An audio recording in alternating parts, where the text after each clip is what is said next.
ஒரு நல்ல வார்த்தையை இன்னைக்கு உங்களோடு கூட நான் சொல்ல விரும்புகிறேன். கர்த்தர் துணை செய்வார். இந்த வாக்கு தத்தத்தோடு உங்களுக்கு நான் சொல்றேன், கர்த்தர் உங்களுக்கு துணை செய்வார். ஒருவேளை இந்த இன்னைக்கு நீங்க நாளைக்கு வாக்கு தத்தமா கூட நீங்க எடுத்துக்கோங்க. கர்த்தர் உங்களுக்கு துணை செய்வார். இன்னைக்கு இந்த வார்த்தையோட தான் ஆண்டவர் உங்களோடு கூட பேச சொல்லி ஒரு காரியத்தை என் இருதயத்துல வைத்தார். ஆண்டவருடைய வார்த்தை. அப்ப கர்த்தர் துணை செய்வார். அப்போ கர்த்தர் எப்போது ஒரு மனிதனுக்கு துணை செய்வார் அப்படின்னு சொல்லும் போது, ஒரு மனிதன் எல்லாருடைய ஒத்தாசையையும் எல்லாருடைய நம்பிக்கையையும் எல்லாருடைய உதவி கரத்தையும் இழந்து ஒரு திக்கற்ற ஒரு சூழ்நிலையில நிற்கும் போது கர்த்தர் அவனுக்கு துணை செய்கிறவராக இருப்பார். ஹல்லேலூயா, ஹல்லேலூயா. வேதாகமத்திலே நான் ஒரு காரியத்தை உங்களுக்கு சொல்லுகிறேன். அவருக்கு கர்த்தர் துணை செய்தார். அதே போல உங்களுக்கும் கர்த்தர் துணை செய்வார். ஐயோ, எனக்கு யாரும் இல்ல, என் குடும்பத்துல நான் ஒரு தனித்த ஆளா இருக்கிறேன் அப்படின்னு நீங்க நினைக்கலாம். எனக்கு அன்பானவர்களே, நான் ஒரு வேத வசனத்தை சொல்றதுக்கு முன்னாடி அவரை பத்தி சொல்லிட்டு அந்த வேத வசனத்தை வாசிக்கலாம். அப்போ உங்களுக்கு கொஞ்சம் ஈஸியா உங்களுக்கு புரியும்னு நினைக்கிறேன். அப்போஸ்தலனாகிய பவுல், இவர் யாரு? தேவனுக்கு விரோதமாக எழும்பி செயல்பட்ட ஒரு மனிதன். நியாயப்பிரமாணத்தின்படி அவன் நீதி தவறாதவன், பரிசேயன், அப்படிப்பட்ட ஒரு ஆசாரிய குடும்பத்துல இருந்தவன். அப்படிப்பட்ட இந்த சவுல் தேவன் தமஸ்கு போற வழியிலே என்ன செய்கிறார்? சந்திக்கிறார். சந்திக்கும் போது கர்த்தர் அவரை சந்தித்தார் அப்படின்னு சொல்றது ஒரே வார்த்தை கேட்கிறார், முள்ளில் உதைக்கிறது உனக்கு கடினம் அல்லவோ? நீ யாரை எழுந்துகிட்டு போற? யாரை எழுந்துகிட்டு போற? அந்த முள் அதுல உதைச்சா உன் கால் தான் வலிக்க போகுது அப்படின்னு சொல்லும் போது அவர் புரிஞ்சு கொள்ளுகிறார், ஆண்டவரே நான் என்ன செய்ய நீர் சித்தமா இருக்கிறேன். தன் வாழ்க்கையை ஆண்டவருக்கு அர்ப்பணிக்கிறார். கர்த்தர் அவரை ஊழியக்காராய் தெரிந்து கொள்கிறார். இப்படி 12வது அப்போஸ்தலராக கர்த்தரால தெரிந்து கொள்ளப்பட்ட இந்த பவுலுடைய வாழ்க்கையில தான் ஒரு சம்பவத்தை உங்களுக்கு சுட்டி காட்ட விரும்புகிறேன். பவுல் அப்படி ஒரு வல்லமையோடு செயல்பட்ட ஒரு ஊழியர். அப்படிப்பட்ட அந்த ஊழியருக்கு மத்தியில இன்னைக்கு அப்படிப்பட்ட ஊழியர்கள் அரிதுதான். ஆனா அது ஆதி திருச்சபை, அது அஸ்திபாரம், சபை உருவான காலம். அதனால அந்த அப்போஸ்தலர்கள் ஊழியம் அப்படிப்பட்டதா இருந்தது. எப்படி ஒரு பில்டிங்க்கு ஃபவுண்டேஷன் எவ்வளவு ரொம்ப இம்பார்ட்டன்ட், ஃபவுண்டேஷன் இல்லாம பில்டிங் ஸ்ட்ராங்கா இருக்குமா? இருக்காது. அது மாதிரி அப்போஸ்தலர்கள் ஒரு ஃபவுண்டேஷன் மாதிரி. அவங்க மேலதான், அஸ்திபாரத்தின் மேலதான் தேவனுடைய வீடு என்ன செய்கிறது? கட்டப்பட்டு இருக்கிறது. நாமெல்லாம் தேவனுடைய வீடாய் ஒரு கல்லாக பரிசுத்த ஆவியினால நாம இணைக்கப்பட்டு ஸ்ட்ராங் ஆயிட்டே வரோம். அந்த பில்டிங்ல நம்ம ஸ்ட்ராங் ஆயிட்டே வரோம், தேவனுடைய வீடா கட்டப்பட்டுட்டு வரோம். அப்படிப்பட்ட பவுல், இந்த பவுல் எப்படிப்பட்டவர் அப்படின்னா 14 நிருபங்களை எழுதினவர். த ஃபெமிலியர் மேன். அவர் எப்படிப்பட்டவர்? இன்னைக்கு ஒரு தெரிஞ்ச ஊழியக்கார் பேர் சொன்னா அகஸ்டின் ஜெபக்குமார் ஐயான்னு சொன்னா எல்லாருக்கும் தெரியுதா? தெரியும். சரி, இருக்கிறவங்களை நம்ம நிறைய பேர் இப்படி நிறைய ஊழியக்காரங்க இன்னைக்கு இருக்கிறாங்க. பால் தினகர் ஐயா அப்படின்னு சொன்னா உடனே சொல்லிடுவீங்க, ஜீசஸ் கால்ஸ் ஊழியம் அப்படின்னு. மோகன்ஸ் என்ன அப்படின்னு சொன்னா எல்லாருக்கும் என்ன தெரியும்? இயேசு வெடி வைக்கிறார் அப்படின்னு தெரியும். என் பேர் சொன்னா யாருக்கா தெரியுமா? தெரியாது. இங்க சொன்னா உங்களுக்கு தெரியும், நான் போற இடத்துக்கு தெரியும், மற்ற இடத்துக்கு தெரியாது, என் ஊழியம் செய்யற இடத்துக்கு எனக்கு தெரியும். ஆனா அப்போஸ்தலர் பவுல் வேதாகமத்திலே அவர் 3 நிருபங்களை எழுதினவர். நான் எதுக்கு இதை சொல்றேன்னா, அப்போஸ்தலர் பவுலை சுற்றிலும் ஒரு கூட்டம் எப்பொழுதும் இருந்து கொண்டே இருந்தது. அப்போஸ்தலர் பவுலுடைய பிரசங்கத்தை கேட்பதற்காக புறஜாதிகள் எப்படிப்பட்ட வாஞ்சையாக இருந்தார்கள். அவர் அங்க பிரசங்கம் பண்ணா அங்க கூடிடுவாங்க. அவருடைய வார்த்தையை காலையில இருந்து சாயங்காலம் வரைக்கும் கேட்பதற்கு அவ்வளவு பெரிய காரியங்கள், ஒரு பெரிய ஃபெமிலியான ஒரு தேவ மனிதன் தான் அப்போஸ்தலர் பவுல்.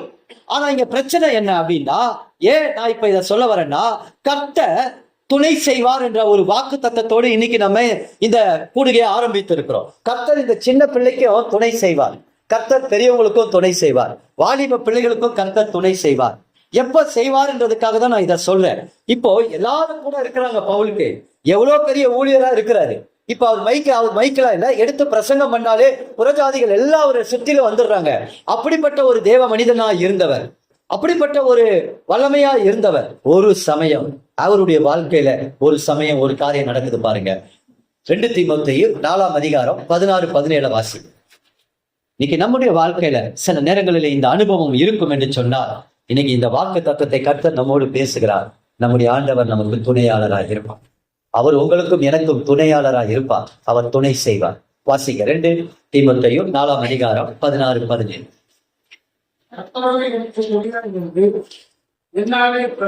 அது முந்தின வசனம்.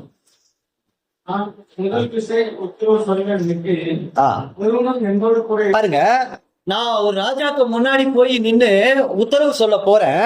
எப்பா இவ்வளவு நாள் என் கூட இருந்தீங்கப்பா, என் கூட எவ்வளவு பேர் இருந்தீங்க, என்னை காப்பாத்துனீங்க, என்னை மதில்ல இறக்கி விட்டீங்க, எனக்கு நிறைய ஆலோசனை சொன்னீங்க, நான் வைராக்கியம் கண்டு நான் போறேன், உள்ள போறேன், இல்ல வேணாம் ஐயா வாங்க அப்படின்னு சொல்லி என்னை வேற வழியா கொண்டு போய் விட்டு என்னை காப்பாத்தினீங்க. இந்த இடத்துல பவுல் சொல்லுகிறார், வாசிங்க, நான் முதல் விசை உத்தரவு சொல்ல நிற்கையில் ஒருவனும் என்னோடு கூட இருக்கவில்லை. அடுத்த வசனம் வாசிங்க, எல்லாரும் என்னை கைவிட்டார்கள், சுமராது இருப்பதாக அப்படின்னு சொல்லிட்டு அடுத்த வார்த்தை சொல்றாரு. வாசிங்க பாருங்க, கர்த்தரோ எனக்கு துணையாக நின்று பிரசங்கம் நிறைவேறுவதற்காகவும் புற ஜாதிகள் எல்லாரும் கேட்கிறதற்காகவும் என்னை பலப்படுத்தினார். சிங்கத்தின் வாயிலிருந்து நான் ரட்சிக்கப்பட்டேன். நீங்க யாராவது தனிமையை உணர்ந்து வந்திருக்கிறீங்களா? நான் தனியா இருக்கிறேன், நான் லோன்லியா இருக்கிறேன், என் குடும்பம் முழுசும் எனக்கு அப்படியே எப்படி இருக்குன்னா, நான் ஒரு ஆள் தான் ரட்சிக்கப்பட்டு இருக்கிறேன், நான் ஒரு ஆள் தான் இருக்கிறேன், என் கூட யாருமே இல்லை, எனக்கு ஜெப சப்போர்ட் யாருமே இல்லை. சொல்லாதீங்க, கர்த்தர் உங்களுக்கு துணையா இருக்கிறார், பரிசுத்த ஆவியானவர் உங்களுக்கு துணையா இருக்கிறார். நீங்க ஒரு ஆள் போதும், உங்களை கொண்டு கர்த்தர் பெரிய காரியங்களை செய்கிறவராக இருக்கிறார். அல்லேலூயா, அல்லேலூயா.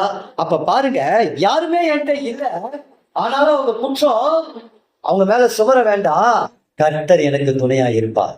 என்னால ஒரு காரியம் இருக்கு, புறஜாதிகளுக்கு பிரசங்கம் நிறைவேறும்படியாக, புறஜாதிகளுக்கு கர்த்தருடைய வார்த்தை போகும்படியாக, அதை நிறைவேறும்படி சிங்கத்தின் வாயிலிருந்து நான் ரட்சிக்கப்பட்டேன். தனிமை வாழ்க்கை ஒவ்வொரு மனிதனுக்கும் வரும், வராது என்று சொல்லவே கூடாது. உங்க பிள்ளைகளுக்கு சொல்லிக் கொடுங்க, ஒரு நாள் நீ தனித்து நிற்கக்கூடிய நாள் வரும், அன்னைக்கு இயேசு மட்டும்தான் உனக்கு துணையாளராக இருக்க முடியும். ஒரு நாள் முதுமையில நீங்க தனியா நிற்க வேண்டிய சூழ்நிலை வரும், அன்னைக்கு பரிசுத்த ஆவியானவருடைய அபிஷேக கர்த்தர் தான் உங்களுக்கு துணை செய்ய முடியும். அன்னைக்கு கர்த்தர் உங்களை ரட்சிக்கும்படி, சிங்கத்தின் வாயிலிருந்து ரட்சிக்கும்படி தேவன் உங்க மேல தெய்வீக சித்தத்தை வைத்து அந்த தனிமையிலும் ஆண்டவர் உங்களுக்கு தெய்வ சித்தத்தை நிறைவேற்றுகிறவராய் இருப்பா.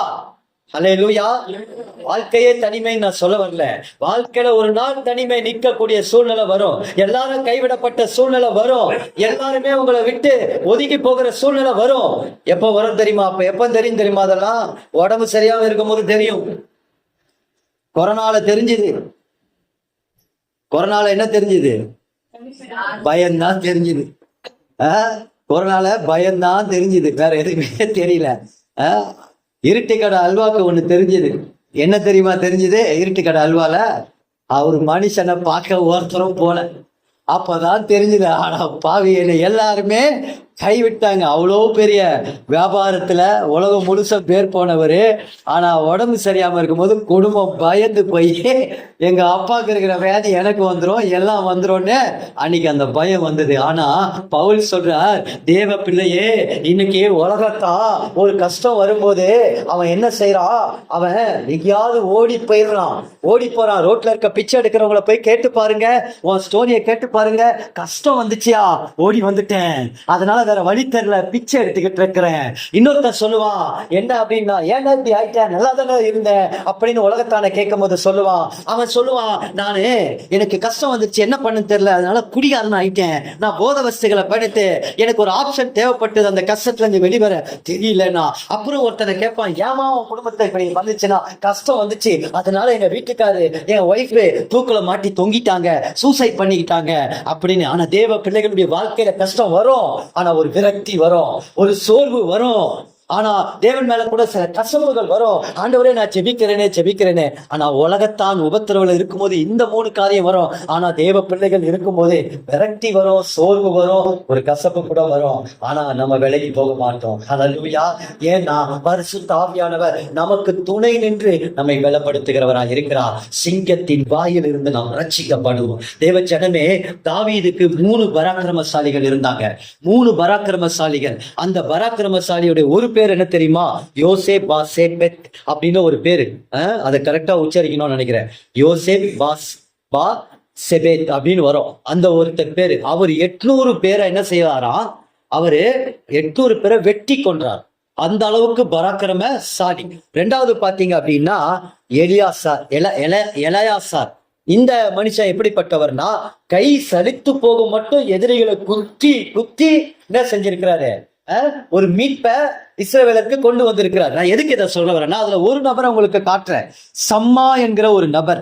அந்த சம்மா என்கிற ஒரு நபர், அவரு என்ன செய்தாராம் தெரியுமா? அந்த சம்மா என்கிற நபரு, அவருக்கு ஒரு ரெஸ்பான்ஸ் கொடுக்கப்படுறதுக்கு ஒரு நிலம் இருந்தது, அந்த வயல் இருந்தது. அந்த வயலை பெலிஸ்தியர்கள் வந்து ஆட்டைய போட்டு போகாதபடி ஒரு மனிதன் அந்த வயலை பாதுகாத்து நிற்பதற்காக தாவீது சொன்னா, இந்த வயல் உன் பொறுப்புல இருக்கு, எந்த எதிரியும் உன்னை தொடாதபடி நீதான் பாதுகாத்துக்கணும்னு சொல்லும் போதே சம்மா தனித்த ஒரு மனிதனாக பராக்கிரமசாலியாக நின்று பெலிஸ்தியர் கரத்திலிருந்து அந்த வயல்வெளியை காப்பாற்றி கொடுத்தா. அல்லேலூயா, அல்லேலூயா. எதுக்கு இதை நான் சொல்றேன் அப்படின்னு சொன்னா, உங்க வாழ்க்கையில உங்க குடும்பத்துல நீ தனி ஒரு ஆளா நீங்க ஜெபிக்கிறவங்களா நிக்கிறீங்கன்னா, கர்த்தர் உங்க வயல்வெளியை, அந்த வனாந்தரத்தை வயல்வெளியாக மாற்றுவதற்கு கர்த்தர் உங்க மேல ஒரு அபிஷேகத்தை வைத்திருக்கிறார். நீங்க தனித்து நின்று போராடி நீங்க ஜெயத்தை எடுக்கணும்னு கர்த்தர் விரும்புகிறார். ஆனா கர்த்தர் உங்களுக்கு பராக்கிரமசாலியா இருப்பார். கிதியோன் பயந்து நடுங்கி ஓடும்போது சொல்லுகிறார், பராக்கிரமசாலியை கர்த்தர் உன்னோடு கூட இருக்கிறார், நீ உனக்கு இருக்கிற கொஞ்ச பலத்தோடு போ, உன்னை கொண்டு நான் மீதியானர புலி அடிப்பேன்னு சொல்லுகிறார் கர்த்தர். நீங்க இன்னைக்கு சோர்ந்து போய் வந்திருக்கலாம், நீங்க தனித்து நிக்கலாம். உங்க ஜெபத்தை நீங்க இன்க்ரீஸ் பண்ணுங்க, உங்களுடைய வேத தியானத்தை இன்க்ரீஸ் பண்ணுங்க. உங்க குடும்பத்துக்காக நீங்க தான் நின்னாகணும். சத்துரு வந்து சொல்லுவா, உனக்கு நன்மையை கொடுப்பவன் யார்? உன் பிள்ளைக்கு ஆசீர்வாதத்தை கொடுப்பவன் யார்? உன்னுடைய கணவனை ரட்சிக்கிறவன் யார்? உன்னுடைய வேதனையை நீக்குகிறவன் யார்னு சொல்லணும். அப்போ ஒரு காரியம் உங்களுக்கு கூட வரணும், நான் நிக்கிறேன், இது என்னால் ஆகாது, இது தேவனுடைய ஆவியினால ஆகும் என்று சொல்லுங்க. நான் தேவனுடைய ஆவியை பெற்ற மனுஷன், நான் தேவனுடைய ஆவியில நின்று ஜெபிக்கிறேன், தேவனுடைய வார்த்தையை சொல்லி ஜெபிக்கிறேன், தேவனுடைய சத்தியத்துக்குள்ள நின்று நான் ஜெபிக்கிறேன். என் குடும்பத்துக்கு நான் ஒரு ஆளா என்னைக்கு அப்படி தாவீதுக்கு ஒரு பராக்கிரமசாலியா ஒரு சம்மா நின்னாரோ, அதே போல நீங்களும் உங்கள் குடும்பத்திற்கு நீங்க நின்னீங்கன்னா போதும், உங்க குடும்பத்துக்கு ஒரு ஜெயத்தை கர்த்தர் கொடுப்பா. அல்லேலூயா, அல்லேலூயா. நீங்க நின்னா போதும், கர்த்தர் யுத்தத்தை செய்வார். நீங்க நின்னா போதும், கர்த்தர் என்ன செய்வார்? உங்களுக்கு யுத்தத்தை செய்கிறவராய் இருப்பார். ஒரு ஆமீன் சொல்லுங்களேன், ஒரு ஆமீன் செய்யுங்க. நீங்க கர்த்தர் உங்களுக்கு துணை செய்கிறவராய் இருப்பார். உங்க ஜபத்துக்கு துணை செய்கிறவராய் இருப்பார். உங்க பரிசுத்தத்துல பக்தி வைராக்கியத்துல நீங்க இருக்கிறத பார்த்து கர்த்தர் உங்களுக்கு துணை செய்கிறவராய் இருப்பார். நான் இன்னைக்கு எல்லா காரியத்துக்கும் சொல்றேன், உங்க பிள்ளைகள் காரியத்துக்கு துணை செய்வார். உங்களுடைய கணவர் ரட்சிக்கப்படாத காரியத்துக்கு துணை செய்வார். உங்களுடைய சரீர பலவீனங்கள், சுகவீனங்கள், உங்க குடும்பத்துல ஒருவேளை ஏதோ மாமியார் மருமகள் பிரச்சனை, திடீர்னு ஏதோ ஒரு கசப்புகள் உங்க வாழ்க்கையில வந்தாலும், நீங்க தனித்து ஆண்டவர் முன்னாடி நிக்கிறவங்களா இருந்தீங்கன்னா, நான் சொல்றேன், கட்டாயம் ஆண்டவர் உங்களுக்கு துணை செய்கிறவரா இருப்பார். வேற யாரும் உங்களுக்கு துணை செய்ய வேண்டாம். பவுல் சொல்லுகிறாரு, எல்லாரும் என்னை கைவிட்டுட்டாங்க, ஆனா அவங்க குற்றம் அவங்க மேல சுமத்த வேண்டாம், கர்த்தர் எனக்கு துணை செய்வார்.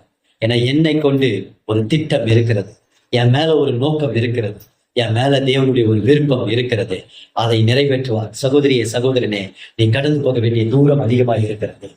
தேவனுக்காக நீ நின்று பேச வேண்டிய நாட்கள் உண்டு. தேவன் உன்னை கொண்டு பெரிய காரியங்களை செய்வ போகிறார். இன்னைக்கு படுகிற உபத்திரம், இன்னைக்கு படுகிற கஷ்டம் உன்னை உடைக்கிறதுக்கு அல்ல, உன்னை கைவிட்டு உன்னை விட்டுட்டு போறதுக்கு அல்ல, உன்னை உருவாக்குறதுக்கு தேவன் கொடுத்திருக்கிற பாதை தான் அதுவாய் இருக்கிறது. அல்லேலூயா. கர்த்தர் உங்களை கொண்டு பெரிய காரியங்களை செய்யட்டும். நீங்க நம்ம வாழ்க்கையில ஒண்ணுதான், என்ன தெரியுமா? பிரச்சனைய பெருசா பார்க்காம, பிரச்சனைக்கு மேலானவர் ஒருத்தர் இருக்கிறாரு, அவர் பெரியவர், அவரை நீங்க பாருங்க, எல்லா பிரச்சனையும் ஒண்ணு இல்லாம போகும். அல்லேலூயா, அல்லேலூயா. ஒரு வசனத்தை கடைசியா நம்ம வாசிச்சுட்டு நம்ம ஜெபித்து முடிச்சிடலாம். பாருங்க, ஏசாயா 26, 11, 12, 13 இந்த 3 வசனத்தை கடைசியா வாசிங்கண்ணே. ஏசாயா 26, 11, 12, 13 பாருங்க. நல்லா அதை நிதானமா வாசிங்க. ஆண்டவருடைய கை, தேவ பிள்ளைகளை, நீங்க இன்னைக்கு தனியா நிக்கிறீங்க, ஆனா ஆண்டவரோடு நிக்கிறீங்க, ஆண்டவருடைய சமூகத்துல நிக்கிறீங்க, பரிசுத்த ஆவியானவருடைய பலத்தோடு நீங்க நிக்கிறீங்க. என்னைக்கு என் குடும்பத்துல, என் சூழ்நிலைகள்ல இந்த ரட்சிப்புக்குரிய காரியம் நடக்கும், ஆண்டவரே என் குடும்பத்துல எப்போது இந்த காரியங்கள் எல்லாம் நிறைவேறப்படும்னு சொல்லி நீங்க காத்து கொண்டு இருக்கிறீங்க. நான் சொல்றேன், கர்த்தருடைய கை ஓங்கி இருக்கிறதை அவர்கள் காணாது இருக்கிறார்கள். வாசிங்க அடுத்து. இருக்கிறார்கள். உமது ஜனத்துக்காக அவர் காட்டுகிற வைராக்கியம் கண்டு அவருடைய அக்கினி சத்துருக்களை பட்சிக்கும். ஜனமே, நீங்க தனியா நிக்கிறீங்க. நான் எவ்வளவு நாள் ஜெபித்து கொண்டு இருக்கிறேன், எவ்வளவு நாள் ஆலயத்துக்கு கரெக்டா வந்துகிட்டு இருக்கிறேன். ஆண்டவரே, என் குடும்பத்துல எல்லாரும் இருள விக்கிரத்துல பலவித சூழ்நிலையில இருக்கிறாங்க. இன்னும் சில பேர் மாறல, குடும்பத்துல சூழ்நிலை மாறல. ஆனா நான் தனியா என்னை மட்டும் ரட்சித்து ஏன் ஆண்டவரே என்னை இப்படி வச்சிருக்கிறீங்க? நீங்க ஒரு சம்மா, நீங்க ஒரு பவுல். நீங்க தனியா நிற்கும் போதுதான் கர்த்தருடைய உதவியை உங்களால பார்க்க முடியும். தனித்திருந்து தேவ சமூகத்துல நீங்க ஜெபிக்கிறவர்களாய், அழுகிறவர்களாய், புரண்டுகிறவர்களாய், உபவாசிக்கிறவர்களாய், இரவு ஜெபத்தில் நிக்கிறவர்களாய் நீங்க நிக்கிறீங்கன்னா சொல்லுங்க, கர்த்தர் உங்களுக்கு துணையாளராய் இருக்கிறார். கர்த்தர் உங்களுக்கு துணை செய்கிறவராய் வருவார். ஏன் தெரியுமா? சத்துருக்கு தெரியாது, கர்த்தருடைய கை சத்துருக்கு விரோதமாய் ஓங்கி இருக்கிறது. அவர் தம்முடைய ஜனத்துக்காக வைராக்கியம் பாராட்டி கொண்டிருக்கிறார். தேவனுடைய அக்கினி ஒரு நாள் அந்த சத்துருக்களை பட்சிக்கும். அடுத்த வசனம் வாசிங்க.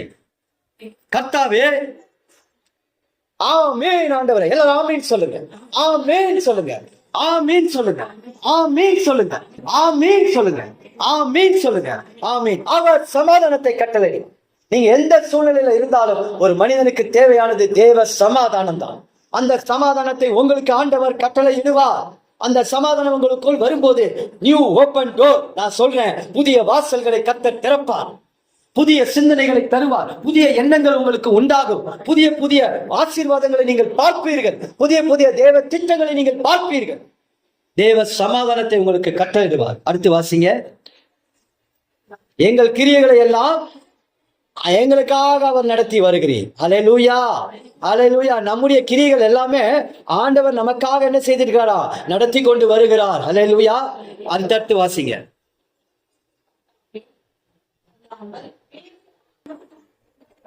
எல்லாரும் இந்த வலது கைய இடது கைய இருதயத்துல, வலது கைய உயர்த்துங்க. இந்த வார்த்தை இப்ப நம்ம எடுக்க வேண்டிய உறுதிமொழி. இருங்க, நானும் அந்த அதிகாரத்தை எடுத்துக்கிறேன். ஏசாயா 26:13. நம்ம எல்லாரும் சேர்ந்து அதை சொல்லணும். இன்னைக்கு நம்ம எல்லாரும் சேர்ந்து சொல்லணும். எங்கள் தேவனாகிய கர்த்தாவே. உண்மையா சொல்லுவோமா? உண்மையா சொல்லணும் இந்த வார்த்தைய. சோதனை, கஷ்டம், துன்பம், பிரச்சனை, உபத்திரவம், ஆண்டவரே இந்த சூழ்நிலையில கூட உண்மை அல்லாமல் வேற ஆண்டவன்மார் எங்களை ஆண்டார்கள். ஆனா இப்ப நம்ம சொல்ல போறோம், இனி நீ இன்னொரு வார்த்தை சொல்லலாம். இனி உண்மை மாத்திரம் சார்ந்து உம்முடைய நாமத்தை பிரஸ்தாபப்படுத்துவோம். கரங்களை தட்டி தேவனை மகிழ்ச்சிப்படுத்துவோம். நல்லவரே, வல்லவரே, ஆராதனை, ஆராதனை. நல்லவரே, வல்லவரே, ஆராதனை, ஆராதனை. பரிசுத்தரே, படைத்தவரே, ஆராதனை, ஆராதனை. நேசரே, ஆதமாமதே, நிம்மதி, நிம்மதியே. நேசரே, ஒத்திரு பாதமாமதே, நிம்மதி, நிம்மதியே. ஆர்வமுடனே பாடி தோழிப்பேன், ஆனந்த ஆனந்தமே. ஆர்வமுடனே பாடி தோழிப்பேன், ஆனந்த ஆனந்தமே. அழைக்கதே எல்லா வாயிலை திறந்து அதிசயமே, ஆராதனை சுபா, ஆராதனை.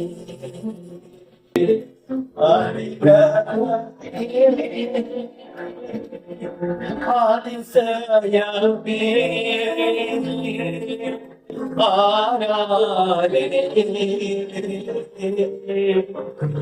ஆராதனை. பலியான செப்பரி பாவங்கள்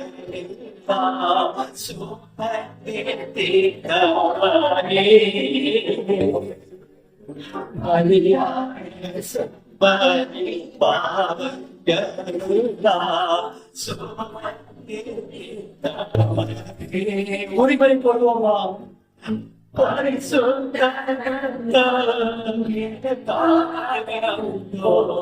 பாக்கியா பாக்கியா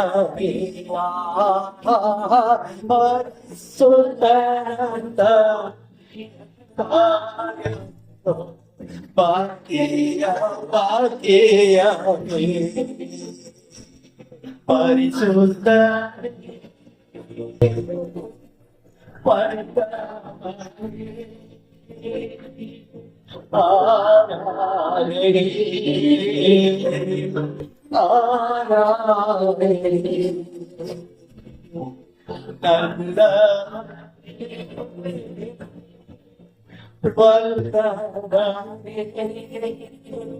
சபா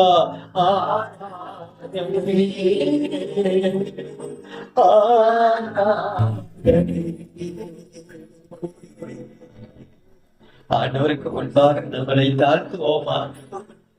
ஆண்டவரே, எங்களுக்கு நீ துணையை செய்கிற ஆண்டவரப்பா. நாங்க தனிமையில நின்னா கூட ஆண்டவரே, எங்களை சில நேரங்கள்ல தனிமையை வேண்டினீங்க ஆண்டவரே. கைவிடப்பட்டு போறதுக்கு அல்ல, எங்களை ஊன்றி கட்டுவதற்காக நிறுத்த வைக்கிறீங்கப்பா. நாங்க தேவனோடு ஜெபிக்கவும், நாங்க வேதத்தின் மகத்துவத்தை தனியார் வேதத்தை ஆராய்ந்து பரிசுத்த ஆவியினுடைய உதவியோடு நாங்கள் எங்களை பலப்படுத்திக் கொள்ளவும் எங்களை சில நேரங்களில தனிமையில விடுகிறீரப்பா. பவுல் சொல்லுகிறார், எல்லாரும் என்னை கைவிட்டார்கள் என்று சொல்கிறார். தகவனே, நீர் எங்களை கைவிடாதவர், எங்களுக்கு துணை செய்கிற ஆண்டவர். இந்த ஜெப நேரத்துக்கு போவதற்கு முன்னதாக ஆண்டவரே, எங்களை நாங்கள் ஆராய்ந்து பார்க்கிறோம் ஆண்டவரே. ஆண்டவரே, உண்மை வேதனைப்படுத்துகிற வழி எங்களிடத்தில் ஏதேனும் உண்டோ என்று சொல்லி ஆண்டவரே, எங்களை நாங்கள் சோதித்து பார்க்கிறோம் ஆண்டவரே. எங்கள் கசப்பான வேறு எங்களிலிருந்து ஆண்டவரை புடுங்கப்படட்டும் ஆண்டவரே. எங்கள் இருதயத்தை இப்பொழுது இரத்தத்தினால பரிசுத்தப்படுத்துங்க ஆண்டவரே. நீர் எங்களுக்கு துணையாளர் ஆண்டவரே. எங்களை ஒரு விஷயங்களை இந்த நேரத்தில் பலப்படுத்துங்க ஆண்டவரே. இந்த ஜெபத்திற்கு உங்களுடைய பிள்ளைகள் என்னென்ன நோக்கத்தோடு, பொருத்தனையோடு, அர்ப்பணிப்போடு ஆண்டவரே அப்பா எத்தனையோ எதிர்பார்ப்புகளோடு வந்திருக்கலாம் ஆண்டவரே. நீர் உங்களுடைய பிள்ளைகளுக்கு இளைப்பாறுதலை தருகிற தேவன் ஆண்டவரே. நீர் உங்களுடைய பிள்ளைகளுடைய இருதயத்தில் எப்படி இளைப்பாறுதலை தருவீர் ஆண்டவரே? உங்களுடைய நல் வார்த்தைகள் பிள்ளைகளுடைய இருதயத்தில் விதைக்கப்பட்டு ஆண்டவரே, ஓ அப்பா, சகரியால சொல்லப்பட்டது போல பின்மாறி மழைக்காக வேண்டிக் கொள்ளுங்கள், அப்பொழுது கர்த்தர் மின்னல்களை வரவை பண்ணுவாராம். அதற்கு பின்பாக மழை பொழியும் ஆண்டவரே. வயல் நிலங்களிலே ஆண்டவரே பயிர்கள் உண்டாகும் என்று சொல்லப்பட்டிருக்கிறது அப்பா. உங்களுடைய நல்ல வார்த்தைகளினாலே, வசனத்தினாலே, வார்த்தைகளை ஆட்டினாலே ஆண்டவரே அப்பா, உங்களுடைய பிள்ளைகளை நீர் சொன்ன வார்த்தைகள், நல் வார்த்தைகளை ஆண்டவரே நீர் நிறைவேற்றி ஆண்டவரே, ஆண்டவரே மின்னல்களை உண்டாக்கி ராஜா ஆண்டவரே, அதிலே அந்த விதை ஆண்டவரே ஒரு பயிராக மாறப்போகிறது ராஜா. ஆண்டவரே, அதற்கு தேவையான மழையை பெய்ய செய்வீர் ஆண்டவரே. ஓ, வறண்ட நிலங்கள் எல்லாம் விளை நிலங்களாய், விளைச்சல்களாய் மாறட்டும் ஆண்டவரே. உங்களுடைய பிள்ளைகள் ஒவ்வொருவரையும் விளை நிலங்களாய் மாற்றுங்க ஆண்டவரே அப்பா. ஆண்டவரே, உங்களுடைய பிள்ளைகள் இன்னைக்கு ஒரு வாக்கு கொடுத்து இருக்கிறார்கள் அப்பா. ஆண்டவரே, நாங்கள் வேற ஆண்டவர்கள் எங்களை ஒரு காலத்துல ஆண்டார்கள், ஆனா இப்போ அப்படி அல்ல ஆண்டவரே. நாங்கள் உண்மையே சார்ந்து இருப்போம் ஆண்டவரே. நாங்கள் உண்மையே சார்ந்து இருப்போம் ஆண்டவரே. நீர் எங்க பக்கத்துல இரும் ஆண்டவரே. நாங்கள் உண்மையே சார்ந்து இருப்போம் ஆண்டவரே. நீர் எங்கள் கூடவே இருங்கன்னு சொல்லி கேளுங்க ஆண்டவரே.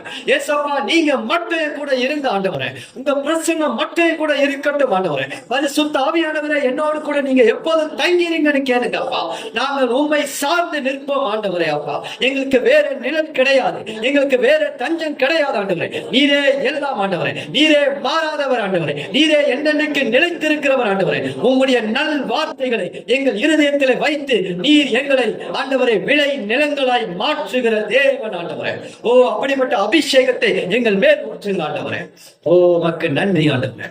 நன்றி ஆண்டவரே. எல்லா எல்லா நிச்சயித்த காரியத்துல எல்லா வாய்களை திறந்து ஆண்டவர் உங்களுக்கு ஒரு நிச்சயத்தை தருவார்னு சொன்னா இப்போ உங்களுக்கு கொடுத்த வாக்குத்தத்தத்தை வாய்களை திறந்து பேசுங்க பார்ப்போம். ஆண்டவர் உங்களுக்கு இதை செய்வேன், இதை நான் சொன்னதை செய்வேன்னு சொல்லியிருந்தா இன்னைக்கு ஆண்டவர் சொன்ன வார்த்தையை உங்க இருதயத்திலிருந்து வாய்களை திறந்து சகோதரே சகோதரி இது அப்படியே அமைதியா இருக்கிற நேரம் இல்ல. நீ நிச்சயத்த காரியத்தை ஆண்டவர் உனக்கு தரப்போகிறார். அந்த நிச்சயத்த காரியத்தை நீ இப்போ உனக்கு கொடுத்த அந்த வார்த்தையினால நீ அறிக்கை செய்ய நிச்சயத்தா ஆண்டவர் இந்த நிச்சயமா எனக்கு தருவார் அப்படின்னு சொல்லியிருந்தார்னா அந்த வாக்கு தத்தத்தை தேவ பிரசனத்துக்கு மத்தியில தேவ பிள்ளைகளை நீ அறிக்கை செய். ஹல்லேலூயா ஹல்லேலூயா ஹல்லேலூயா ஹல்லேலூயா. எங்களை கழுவி ஒரு நிமிஷம் பரிசுத்தப்படும்.